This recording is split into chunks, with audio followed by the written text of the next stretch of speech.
欢迎来到新兴消息频道，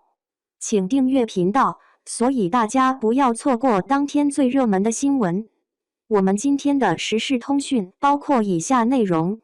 梦中的那片海，李沁风头被女二抢尽，年龄是硬伤，装嫩过时了。影视剧中一般都分主配番位，男主角、女主角、男配角、女配角，大家各司其职，一起努力拍出一部优秀作品给观众看。不过，影视剧播出之后，偶尔会出现配角太出彩，从而抢了主角风头的情况。比如在经典谍战剧《伪装者》中，宋轶饰演的女配就靠实力演成了女主，而女主则毫无存在感。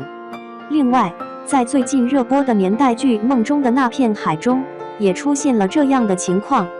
该剧由肖战、李沁、刘瑞麟和曹斐然等人主演，是一部青春励志剧，播出后取得了非常不错的收视，口碑也很好。只不过，在剧中饰演女主童小梅的李沁，却被曹斐然饰演的女配贺红玲抢尽风头。虽然李沁靠着演技和颜值拼命往回拉，但观众好像还是更喜欢贺红玲。虽然没到《伪装者》中女主被碾压的程度，但不得不承认，女二的人气的确比女一更旺。为什么会出现这样的情况呢？在《伪装者》中出现这样的情况，和两个女角色的人设以及两个女演员的演技和颜值有关。在梦中的那片海中，更主要是和角色的设定以及演员的年龄有关。女二的饰演者曹斐然比李沁年轻5岁。当然，这么说并非歧视高龄女性，而是说年轻演员更贴合剧中角色的设定。剧中的几位主角，其设定其实都是20岁以下的年轻小姑娘、小伙子，后来随着剧情的发展慢慢长大。李沁毕竟已经30多岁了，演这样的角色，多多少少还是有些违和。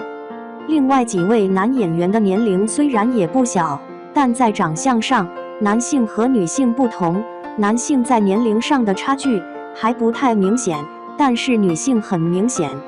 其实在贺红玲和童小梅站在一起时，大家可以明显看出来，一个就像是还没长大的小姑娘，但另外一个显得多少有点成熟。尤其前几集童小梅不爱说话的这个人设，导演的本意应该是为了体现这个人物的单纯和涉世未深，但观众看上去总觉得她有点历尽沧桑，懒得开口的意思。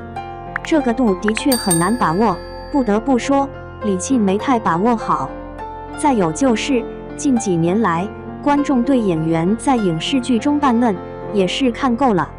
有些演员40、50岁了，偏要在剧中饰演17、18岁的小姑娘，观众看得之反胃。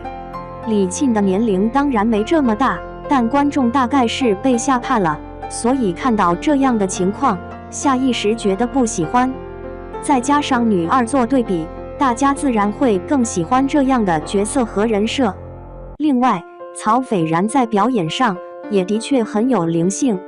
灵性和演技不同，演技顾名思义是演戏的技巧，演员经过科班学习之后，多少都会掌握。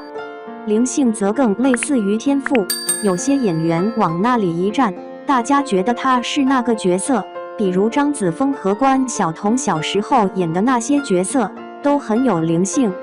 随着年龄慢慢长大，技巧是有了，但灵性也慢慢消失了。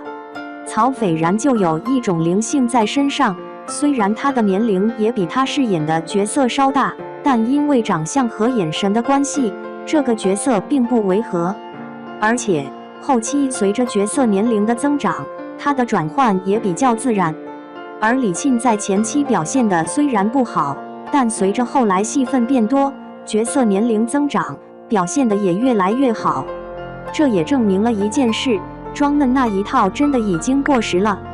有时候有些剧的确需要大胆启用一些年轻演员，说不定会给大家带来惊喜。